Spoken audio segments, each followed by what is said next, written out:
Good day to be indigenous. Get up, stand up.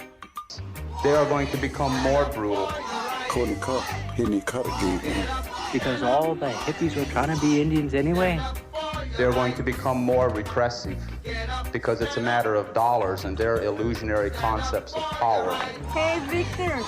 We must live in balance with the earth. And also with recent happenings at Wounded Knee. I am awake. Welcome to Native Roots Radio presents I'm Awake, and I'm your host, Wakanja Hade. Hey, Kadagi to all my friends and relatives in four directions. You're listening to Native Roots Radio presents I'm Awake, and I'm your host, Robert Pilot. We discuss local, national, and even Wisconsin news and events. And as you know, Haley, Native issues are human issues, and human issues are Native issues. You are right, Dega. This portion of the show is supported by Native Roots Radio Network on Patreon, supporting honest Native news, stories, and events. Native Roots Radio Network on Patreon. Hey, we got some new people, and I just want to give a big shout out to people that are donating to us. You know, of course, a lot of our show is on commercial radio, so support our sponsors, but also if you feel the need to support us, there you go on Patreon, and we really appreciate that and keeps us going. Hey, we're here with Arvina Martin, and she's executive director of Merge Wisconsin, and it was her birthday, so I just got to play this real quick. Happy birthday, yeah, yeah. Happy birthday to you, we don't know, amen. Happy birthday, yeah, yeah. Happy birthday to you, we don't know, amen. You are. Hey, happy belated birthday there, Arvina. Great. Thank you. Yes, I wasn't sure. I was wondering if it was going to be something that I heard or listened to when I was a kid, the Indian Chipmunks. Does it ring a bell for anybody? No, but I was writing that down. It was amazing. I listened to that tape all the time. Well, yeah, happy birthday, Arvina. Great to see you. I know we have a couple other birthday shout outs. I just want to give a big birthday shout out to Minnesota State Senator Mary Kunesh of Standing Rock Sioux. It was her birthday yesterday. And she has the same. Our regular on Fridays. We love State Senator Mary Kunesh.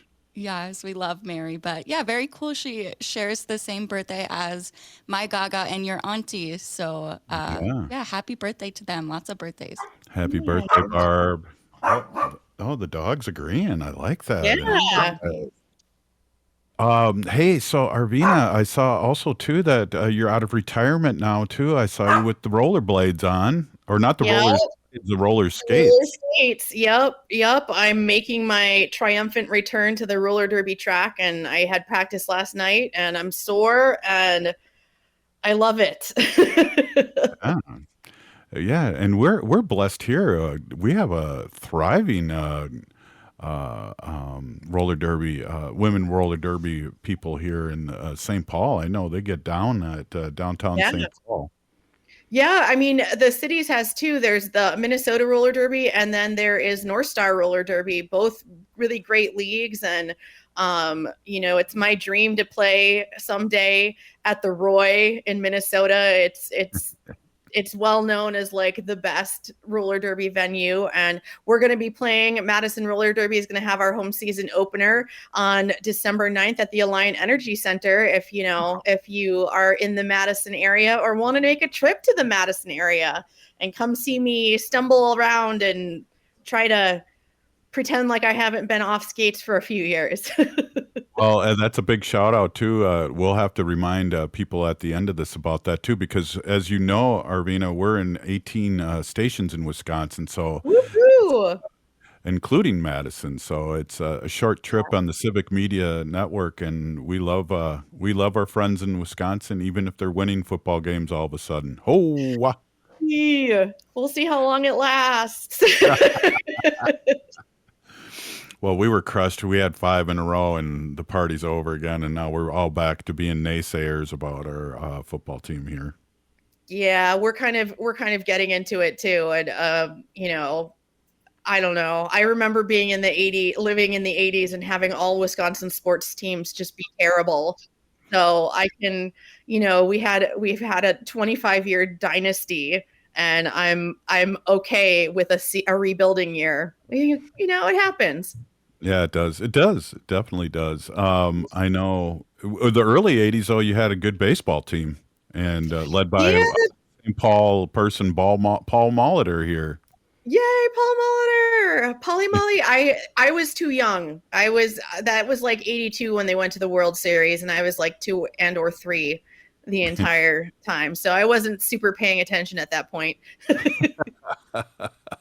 That's cool. Hey, so we've been our theme is thanks taking this week, and we've been talking about all our native guests about how they feel about this holiday that people take off, and then we have Black Friday, and then Monday it's Ho Chunk Day. So I mean, I thought it was Friday is Ho Chunk Day. I think Is that Native American Heritage Day is Friday, and I think Ho Oh, Chunk Nation Day well, is Monday. when I was on city council, I got it put into ordinance with our mayor, Satya Rhodes Conway, so that the city of Madison officially celebrates Ho Chunk Day on the Friday after Thanksgiving. So, you know, Wow. we celebrate that, and it's in the ordinances even, so it's that's official. That's cool. awesome. I love that. I got to put some applause up on there. I got to use that applause button. Yay! Yeah. Awesome. Yeah. Yeah. Well, and then how do you celebrate? What do these days look like for you? Because I know, especially since Standing Rock, I call it thanks taking. You know, my family gets together. You know, most of us live around the Madison area, so we get together and just eat and really good food. Our Thanksgiving has changed a bit as my sister's husband, so also my husband, his family's right. His parents were born and lived in Taiwan. So when they come, they bring Chinese food too. So we get a pretty good spread. And you know, I always tell people that it's not wrong, or in my opinion, it's not wrong to take time and celebrate things that you're grateful for and you're thankful for. And you know, I think we can change this holiday and talk less about pilgrims and talk more about, you know, these are the things that have happened over the past year that I'm thankful for and I'm grateful for. And I think maybe if more people really kind of got into thinking about gratitude and the things that they are happy for in their lives, maybe that would help shift some of the terrible things that are happening now. You know, like, will we still have a democracy, you know, after in a year? But being able to, we'll talk about we'll talk about that second segment. But this but yeah, I agree. And being in a 12-step program, I don't want to really talk about what it is, but this is Gratitude Month. So that's right in the jam what you're talking about. Yeah. And I think that we can, you know, take the holiday back. I mean, you know, in our communities, we do celebrate things like the harvest, and, you know, it kind of falls into those kinds of lines. And I think it makes sense to spend that time thinking about everything that you've accomplished over the last year, whether it is, you know, growing enough food to get you through the winter, or, you know, your daughter learning to ride a bike, or, you know, things like that. It can be any of that kind of stuff. And I think that we don't take enough time to, like, we gripe about everything and we complain, and, you know, we should take time to think about the good things in our lives and the things that we are thankful for. And I think we can do that without talking about pilgrims. Oh, perfect. I love it. And I agree 100%. Hey, yeah, it's thanks taking, but it's also a time to be with family. And I know Wendy's flying in tonight from New York, and hopefully she's either not overbooked and making some money off the airlines and coming in the next day, or we'll figure that out. But it's exciting, and it's a good time to be thankful and to reflect. Hey, we're with Arvina Martin, CEO of Emerge Wisconsin, and we're going to be right back after this short break. Hoa! Stay with us.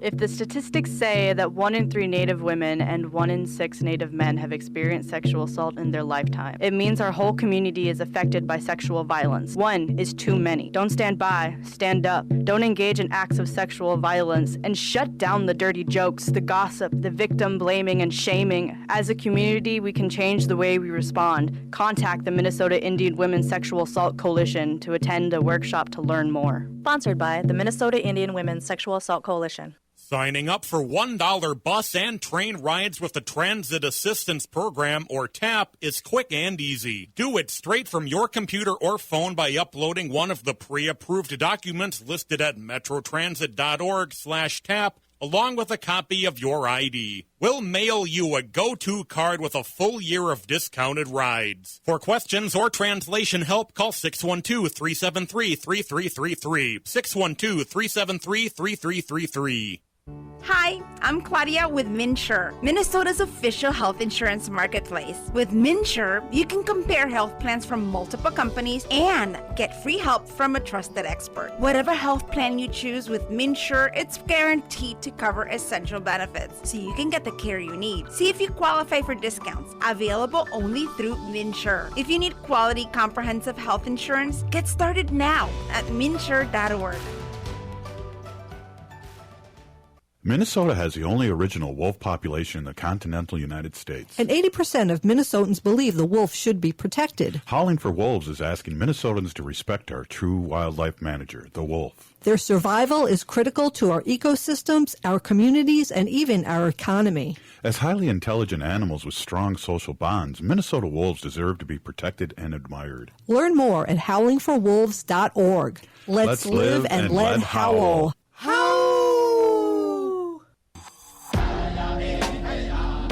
Hi, this is Representative Sharice Davids from Kansas. I'm Ho Chunk, and you're listening to Native Roots Radio. And we're back to Native Roots Radio presents I'm Awake, and this is Robert Pilot. This portion of the show is supported by Native American Community Development Institute, or NACD, in Minneapolis. Right on, and they do great work. And, I just got to say before we get back to the executive director, Arvina Martin of Merge, Wisconsin, Haley and I had lunch today at Owamni, and we were talking before the show. Is that, wow, we feel energized after eating that food. It's amazing. And I didn't have any coffee, and I feel like I have had coffee. So talking about food and celebration in a good way is good medicine. Welcome back, Arvina. Yeah, thank you. I agree. It's with all of the junk and the very processed stuff that we eat, it's kind of crazy to eat something that's stripped down and still tastes good, and it's the right fuel that your body needs. And you're giving your body what it needs, and it's exciting to feel that, be like, oh my gosh, this is what it's supposed to be like. That's exactly what we thought too. We were drinking some tea. I forget what it was. It was amazing warm tea, especially perfect for a day like today. And we had to double check and even triple check. We're like, is there caffeine in this? And there wasn't. But, it's crazy what, putting the right nutrients and the right food that comes directly from the ground or, from our animals and our plants.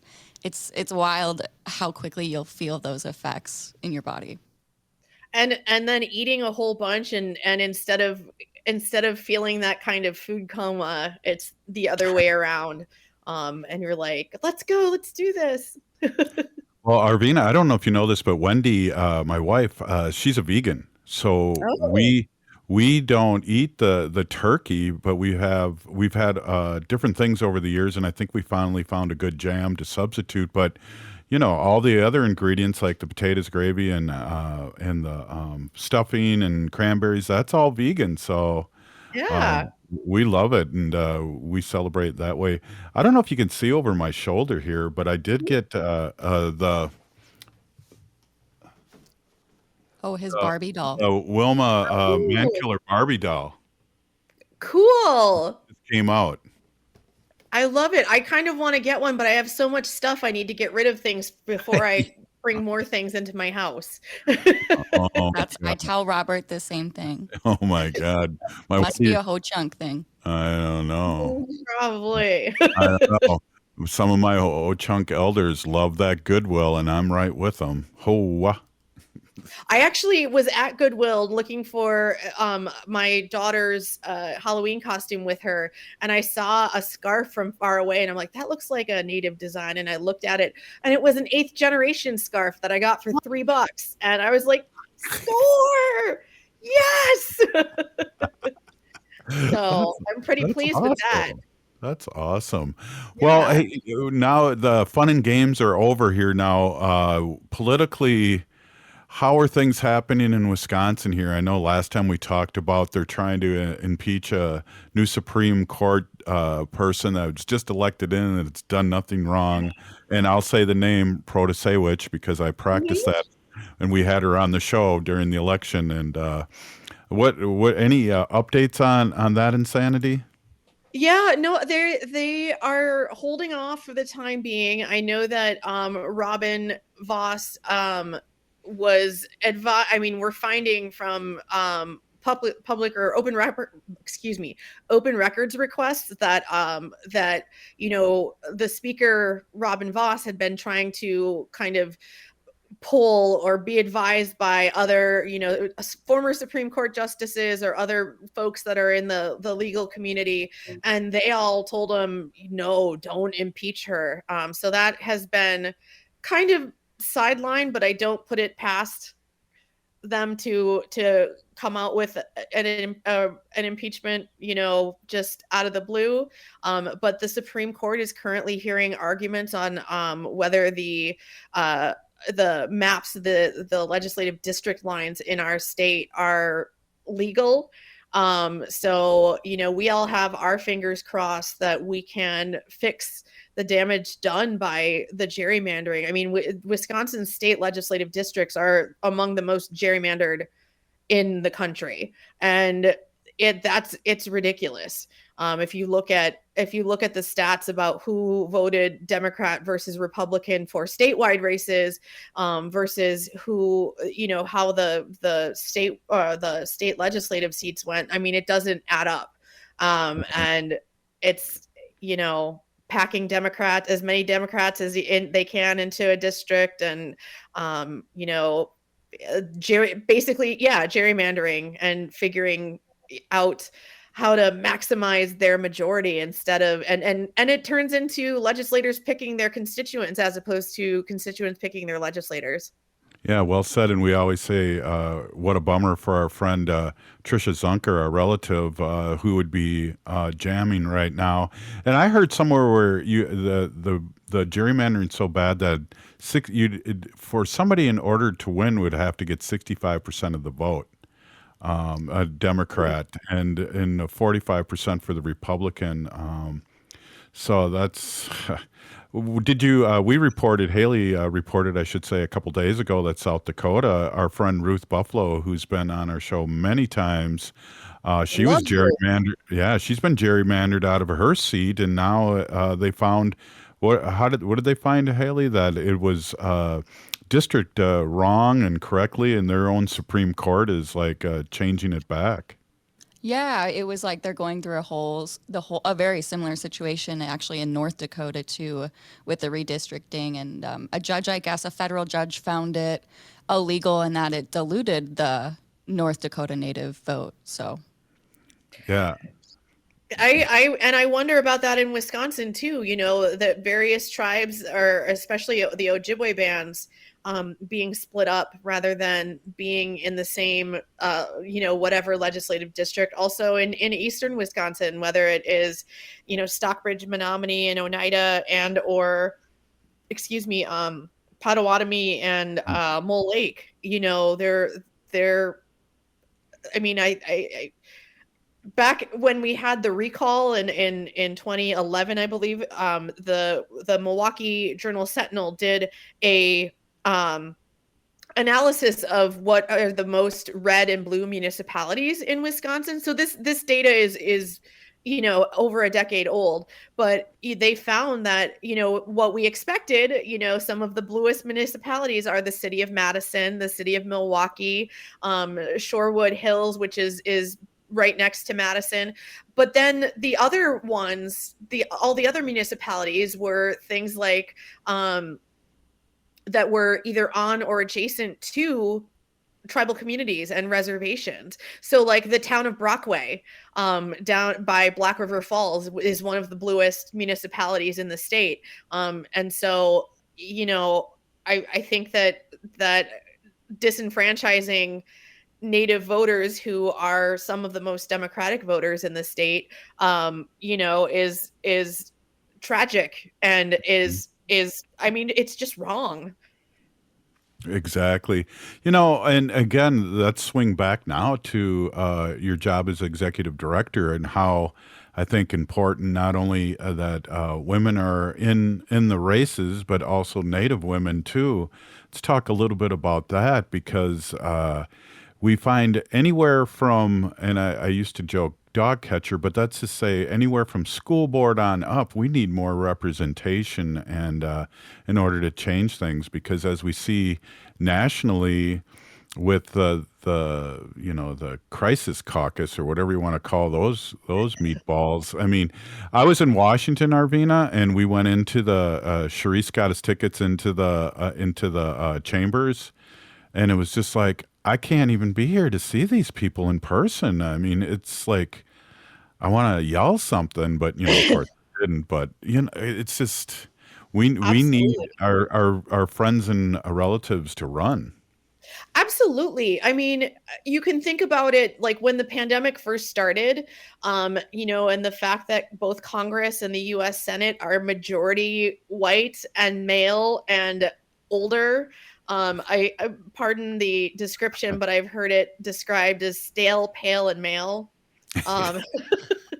But so it was remarkable to see all of these legislators realize that issues that families are facing, like dealing with childcare, you know, they acted like they'd never heard of this before. And I guarantee that had we had more women, more people that are not millionaires, participating and being members of Congress and the U.S. Senate, that this would not have taken a global pandemic to figure out that childcare is very important to individual families, but also collectively, and it has a huge impact on our economy, you know. And so, because these guys are older and, you know, haven't dealt with childcare presumably in a while or ever even, you know, this was an issue that never occurred to them, and you know, I like to say that we all have our blind spots. And so when you are in a legislative body and people have different experiences, your collective blind spots get smaller. And I think that that's the way that the kind of representation is important to making policy that is going to be effective.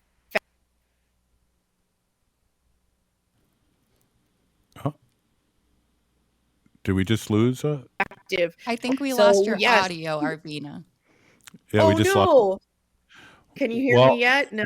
Yeah, we can hear you now. Just do you mind giving out your website real quick for us? Yeah, and if you're interested in running for office, go to wi.emergeamerica.org. We are accepting applications from women and non-binary folks that feel comfortable in female-centered spaces. Come and learn how to run for office and start making that change.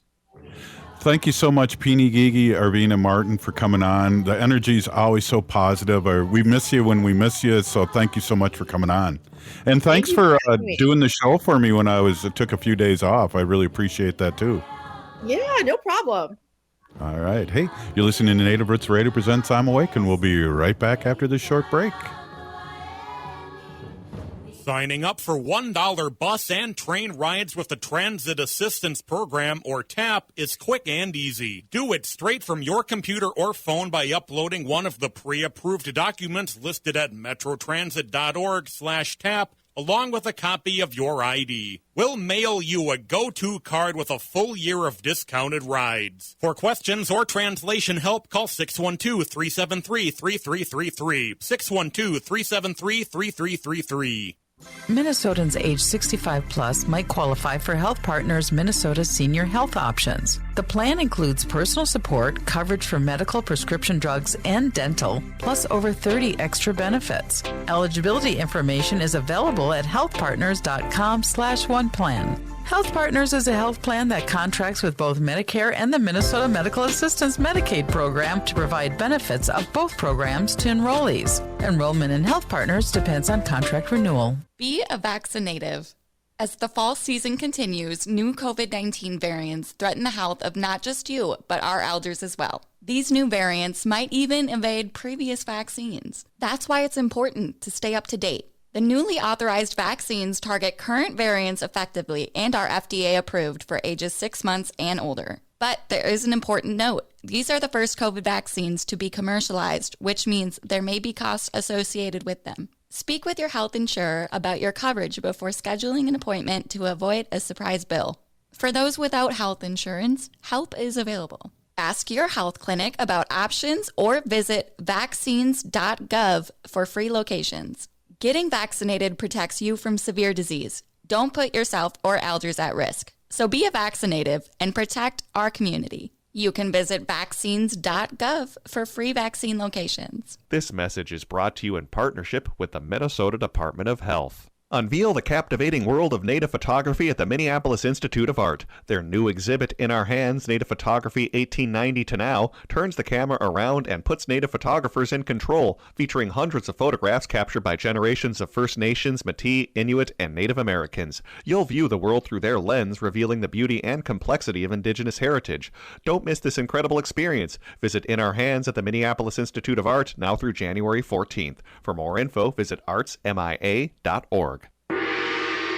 Magus Books, your multicultural spiritual supply store. Stop in and expand your horizons with books, classes, readings, and supplies at magusbooks.com or in our shop at 1848 Central Avenue Northeast in Minneapolis. From the best incense to beautiful statues, we have supplies and books for your spiritual explorations. Come in and chat with our knowledgeable staff and get what you need for your next adventure, whether you're fighting ghosts or opening your third eye. Check us out today at magusbooks.com. J&S Bean Factory is a native-owned, community-supported, cozy, artsy coffee shop which offers roasted on-site beans, live music, and baked goods. Relax in the beautiful outside patio. City Pages writes, voted top 10 coffee shops.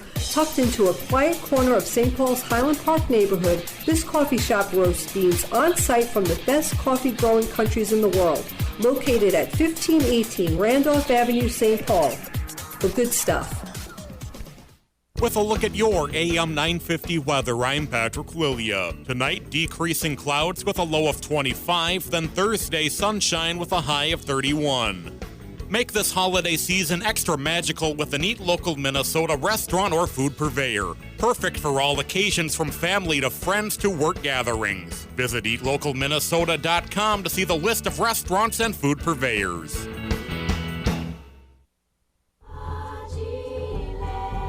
You're listening to Native Roots Radio. This is Spirit from Reservation Dogs. Get up and listen.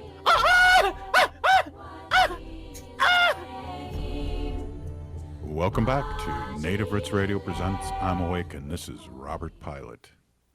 This portion of the show is supported by the Minnesota Indian Women's Sexual Assault Coalition.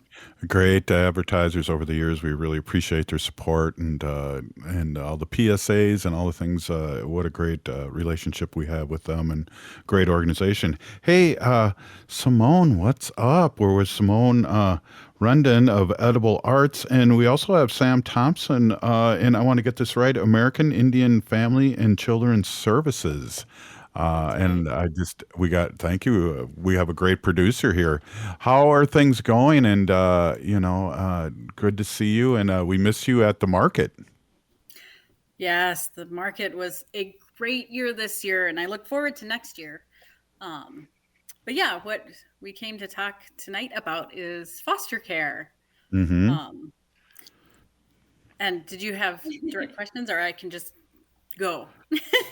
Well, yeah, I thought this would be really great, kind of just to a very good, heartwarming story right before the holiday season here. And Simone, I just want to give you like a big, huge thank you, and just for being the amazing person you are, for diving into this type of work. I know the importance in keeping Native children with Native families is huge in our communities. And, you know, I think specifically in our family, we can relate to that a lot. So thank you for being here, and thank you for the work that you're doing. And we're excited to hear kind of how you got started in this work and the decision that was made to start.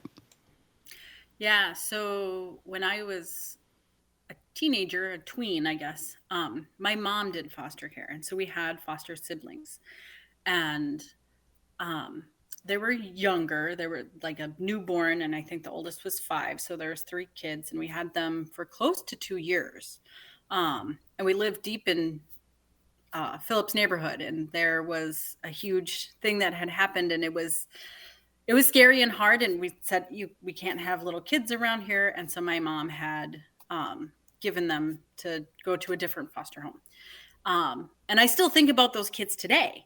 And so when my birth children, I guess, grew up and moved out of the house, I spent a whole year just living on my own and realized I don't do well on my own. Mm-hmm.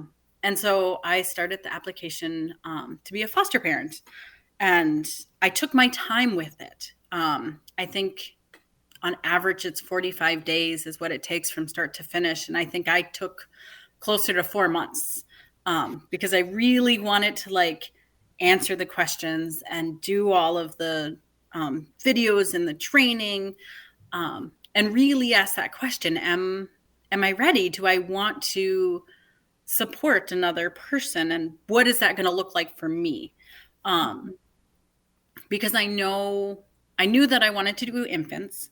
I have a lot of attention. Like a crying baby doesn't upset me in the same way that it does other people. And so I like really started to think about that. Like, okay, so when I get a baby and if it's a crier, like, am I going to hold it all the time? How am I going to have my place set up so that I can always see it and make sure that, you know, it's okay. But also looking deep down inside, like, am I doing this because I'm missing something or I didn't do something right with my own kids? And so I just asked myself like all of those questions. And through that 4 months of filling out this paperwork and asking those questions, I came to the conclusion that I really want to do infants. I want to work towards reunification. I want to be a support person for that struggling parent, whether it's a mom or a dad, and how best to support a parent that's struggling better than to give their infant a really good start. And that's what I look at this job more or less is like, I'm there to give a really good start, that this isn't my baby. But I get to really love it. I really get to hold it and cherish it and tell it all the good things that it needs to hear because its body will remember that. Right. And at the same time telling it, you know, like your mom or dad is working really hard to get you back. Like, wow. I really want to support that person in reunification. Yeah, wow, Simone's a poster child for being a foster parent with AIFACS, right? We're pushing those Native homes that are only there for that interim, right? Like we're not a foster to adopt. We're really there to provide that Native home in the interim while moms and dads and grandmas and aunties and uncles are working their case plans to really get their kids back in their families. Wow, that's awesome, Sam. I'm a old foster child and an adoptee, and I was going to ask you because Simone was mentioning that, and that's the ultimate goal, and that sounds like to get him back to the family, and that's a beautiful thing, and that's something that's changed over the last 50 years, and thank goodness. Yeah, that need is there. I mean, just to find families, especially Indigenous families, that are there to provide that interim placement and just support and provide that safe space and say exactly like Simone said, you know, you're doing a great job. I'm here for you, and mom and dad and grandma and grandpa are doing what they need to, or we're there for it if they're not too, and how best we can support that whole constellation of families, right? Well, Sam, before I get back to Simone, I want you to maybe pop out some information that our Native people listening to the show can Yeah. reach out to you. How can they get a hold of you and start that process that Simone talked about? Yeah, we'd love to have you guys. So AIFACS, American Indian Family and Children Services, we license all across the state. Our kind of home base is in St. Paul, but we do have a licenser up in McGregor who does like the greater Minnesota. And 45 days is if somebody's really, really pushing through it, I think taking those couple of months to go through the training and go through all of the paperwork to really figure out if that's the best option for you and really understand it. I think that is the best thing that you can do. At AIFACS, we do have an onboarding specialist, somebody who can meet you out on site, somebody that can walk you through any of the barriers that you might have to try and help you through that licensing process. The best place to start is just going to our website. It's aifacs.org, so that's AIFACS.org. You can find training there. You can find the online platform that we use for the licensing process, and really all that contact information for us. And if you're at the Four Sisters Farmers Market throughout the summer, Simone has a pile of my cards that she's just handing out like candy. So you can reach out to me as well. And yeah, we can walk you through it, beginning, the middle, and as long as you want to be a foster provider too. Well, Simone, you were handing around that baby like candy too, that cute little baby you had in your booth. That was awesome. I was just going, I see this baby everywhere. Everyone's holding it. It was great, and it good for her and good for you. Or I think it was a her, right? Or Little boy. God, Really leaning on those community supports. That's what it's for. Yes. Yeah. And that was the other thing I was going to say is in those months, I really reached out to family members, and said, like, this is what I'm looking at doing. I would want some support. I will need some support. I live in an apartment building. And so I went to every adjoining wall and across the hall, to my neighbors. And I said, I'm looking at doing foster care for infants. And because some of the infants really are born with different substances in their systems, there's a chance that I could get a colicky baby. So there might be a crying baby that's crying all the time. And what I found out is that 3 of my neighbors have offered to look into foster care, to be a support person, and to sign up to possibly do respite. Yeah. And I was like, oh, wow. I have been wanting to build a community, but I didn't realize that I did build a community around me until that moment. And exactly as Simone said, we've had folks coming through that are like, I want to help with Simone, and I want to help provide respite. And if you're nervous about it, or if you're just interested, we definitely do license respite homes. We do have some folks that are licensed through us that just provide respite, being able to support the community in that way, just for a weekend, or maybe go on vacation, or whatever it might be.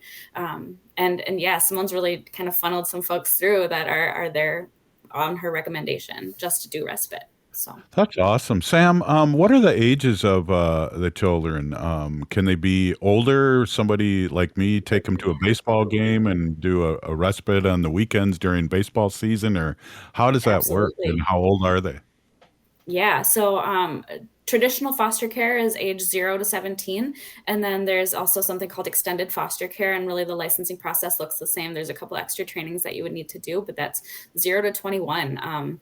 And we see the need straight from the hospital, these little babies that are needing some support right out of the hospital, up to ages, the 15, 16, 17. We see sibling groups that are coming through. We see all across the state that need that help. And we know that Native kids are very disproportionately affected in Minnesota. And so that need for ICWA compliant homes is always there, ages 0 to 21. Thank God for ICWA. Simone, what are some of the drawbacks you feel like? Are there any? Because you're with a baby boy being and giving him a good energy and getting good energy back. Is it going to be hard to give him back? And are you going to then look for another one? What does the process look like, and how hard has it been? That's a great question. There's days where it's hard. Single parenting is always hard. And I get asked that a lot. Like, are you going to be sad when the baby goes back home? Of course I'm going to be sad. Of course I'm going to be heartbroken. You know, like I am fully investing in this tiny little life. I also think that's why it's important to have the therapist. And so I do talk to my therapist about that. Like, you know, there is going to be a time where this baby is going to go back. And yeah, I will work with my therapist through that and what that's like. And my hope is to be able to do another infant after that and help another family with reunification. In my little dream world, I would love to be able to connect with these parents that I've helped. And let's say little baby is now 5 and mom is going through another hard time and says, okay, hey, Simone, I know you have a relationship with baby so-and-so, you know, could you take them for the weekend? Could you like help in these ways? That would be amazing. That might not be what happens, but in my mind, that's the goal, is to really be that support person long-term also. So it's not just an end of a relationship. Absolutely. No, that's really cool to hear. Hey, we got to take a quick break, but we got a really cool question, Sam, I want you to chew on when we get back. And it's, they want to know if you have to be enrolled and assume that there's a criminal background checks and such. And we'll give you a chance to answer that when we get back. Hey, we're with Simone Rendon, foster parent and groovy person with Edible Arts. And we're with Sam Thompson, foster care licensure. And we'll be right back after this short break. Stay with us. Hi, I'm Claudia with MinSure, Minnesota's official health insurance marketplace. With MinSure, you can compare health plans from multiple companies and get free help from a trusted expert. Whatever health plan you choose with MinSure, it's guaranteed to cover essential benefits, so you can get the care you need. See if you qualify for discounts, available only through MinSure. If you need quality, comprehensive health insurance, get started now at minsure.org. Back to school season is here. And while this is an exciting time for parents, kids, and educators, let's not forget how far we've come in our battle against COVID-19. We're in a better place, but COVID-19 is still here, and we need to continue to help protect our communities. With the flurry of new schedules and classrooms, let's not overlook the fundamentals of staying safe. Wash your hands regularly and watch for any symptoms like fever, chills, a cough, or shortness of breath. Should you or someone you know have COVID-19 symptoms, stay home and get tested. Find more tips on continuing to be safe at health.state.mn.us. Let's have this back-to-school season be a time of renewed commitment to our collective health and brighter future for our Native communities. Again, find more tips on continuing to be safe at health.state.mn.us. This message is brought to you in partnership with the Minnesota Department of Health. Hi, I'm Jane Fonda, and you're listening to Native Roots Radio. And we're back to Native Roots Radio presents I'm Awake, and this is Robert Pilot. This portion of the show is supported by Howling for Wolves, protecting wolves for future generations. Right on. That was a good howl. We're right to get us in the vacation weekend here. Hey, we are with Simone Rendon, who's a foster care and also foster care parent, and also Sam Thompson, who is with American Indian Family and Children's Services. And I want to start off again, Sam, if you don't mind answering that question. I thought that we have such smart listeners. I thought we'd start off with that question about do you need to be enrolled, and what are the qualifications, and how do you vet out our foster people? Yeah, that's a great question. So we do not license exclusively Native families. That is kind of our niche. But nope, you do not need to be enrolled. If you're affiliated or descendancy at just kind of provide that. If you have documentation, we'll work with you. And I mean, we're obviously bound by ICWA requirements, which is, federal law. But if you're not enrolled, that's okay. We'll figure it out. That doesn't make you a non-ICWA eligible home. And then for background checks, so yep, even though AIFACS is a private agency, we are still bound by the same statutes as all the counties across the state. And so we do have to do criminal background checks. There's a couple of things that might be like full disqualifiers, and I don't have that list in front of me. But if that is a concern of yours, I would say we can just go through that process, do the background check, and we have some wiggle room. We have some, you're more than your background, and we want to work with you about these things or with these things. So, wow. That's it. Yeah, definitely. Simone, I just am really happy to know the story. I know Haley knew more of the story than I did, and she got you guys on. So, Haley, I'm wondering if you have a question, because I think these two warriors are rocking, and I know this is something that you really were excited to have them on the show.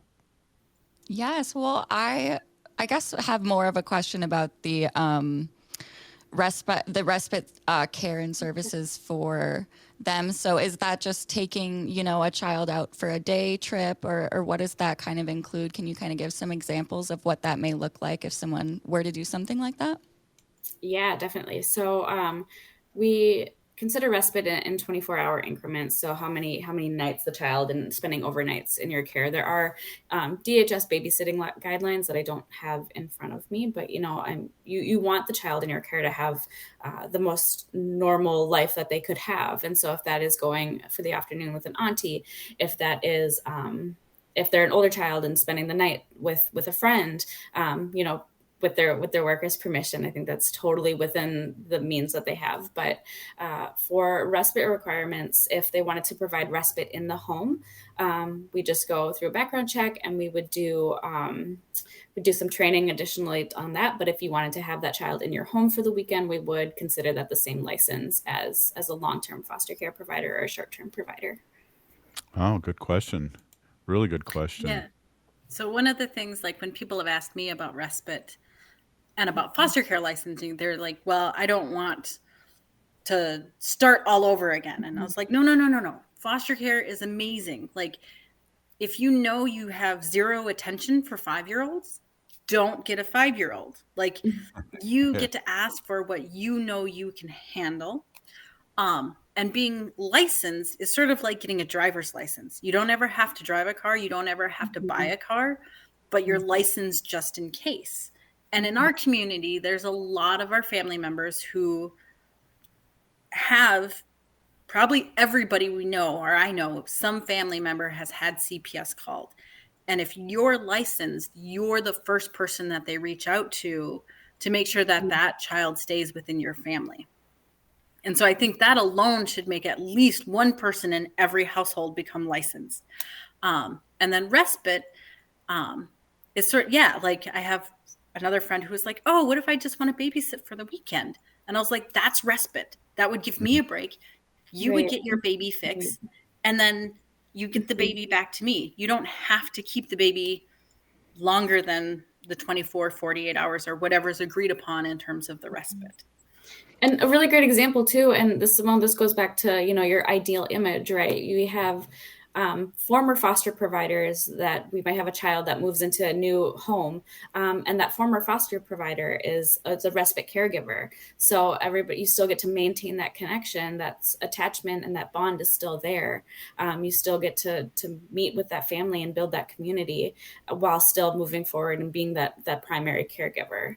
And really having that support network. I know that's someone you've reached out to previous foster providers, and we have some providers that provided respite for another provider. I'm saying provider a lot, but what that looks like is we get to build that community in that space as well. And it shows that child that people just don't disappear, which I think is huge in our community. Right. Especially with the past swooping of children, is that people just disappeared. Right. And how do we keep those connections so that way we can raise that generation knowing what attachment is and can be and should be? Wow. And then, Simone, how important, I know you have an infant, but how important, I guess both Sam and Simone, how important it is to just keep them in the culture and be around that. I mean, that's something with our older children, I imagine, is huge. Yes. Yeah. So that's one of the reasons why you always saw the baby at the market with me. It was as every cultural appropriate event I bring baby with. I don't put him in daycare that day. He comes with me because I think even from that newborn stage, hearing the music, hearing the voices, hearing the different accents of all of our people is important, and it gets ingrained. Wow. And Yeah, really that's good. part of AIFACS's mission, right? Is to create this culturally rich environment with these families that are involved in the community.